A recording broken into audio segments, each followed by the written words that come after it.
Genesis chapter 17. The Covenant of Circumcision. When Abram was 99 years old, the Lord appeared to him and said, "I am God Almighty. Walk before me faithfully and be blameless. Then I will make my covenant between me and you and will greatly increase your numbers." Abram fell face down, and God said to him, "As for me, this is my covenant with you. You will be the father of many nations. No longer will you be called Abram.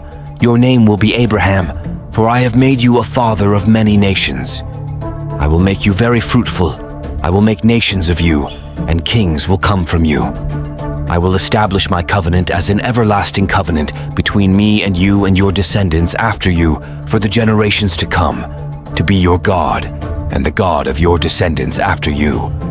The whole land of Canaan, where you now reside as a foreigner, I will give as an everlasting possession to you and your descendants after you, and I will be their God."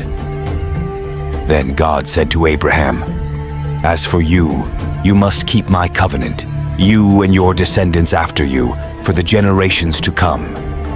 This is my covenant with you and your descendants after you, the covenant you are to keep. Every male among you shall be circumcised. You are to undergo circumcision, and it will be the sign of the covenant between me and you.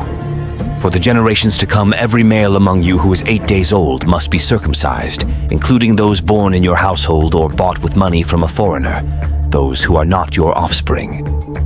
Whether born in your household or bought with your money, they must be circumcised. My covenant in your flesh is to be an everlasting covenant. Any uncircumcised male who has not been circumcised in the flesh will be cut off from his people. He has broken my covenant." God also said to Abraham, "As for Sarai, your wife, you are no longer to call her Sarai. Her name will be Sarah. I will bless her and will surely give you a son by her. I will bless her so that she will be the mother of nations. Kings of peoples will come from her." Abraham fell face down.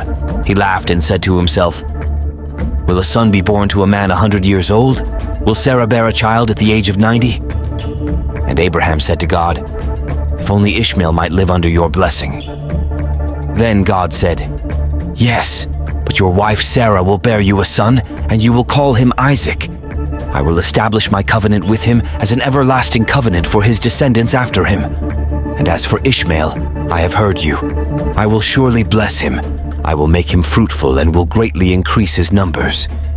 He will be the father of 12 rulers, and I will make him into a great nation. But my covenant I will establish with Isaac, whom Sarah will bear to you by this time next year." When he had finished speaking with Abraham, God went up from him. On that very day, Abraham took his son Ishmael, and all those born in his household or bought with his money, every male in his household, and circumcised them as God told him. Abraham was 99 years old when he was circumcised, and his son Ishmael was 13. Abraham and his son Ishmael were both circumcised on that very day. And every male in Abraham's household, including those born in his household or bought from a foreigner, was circumcised with him.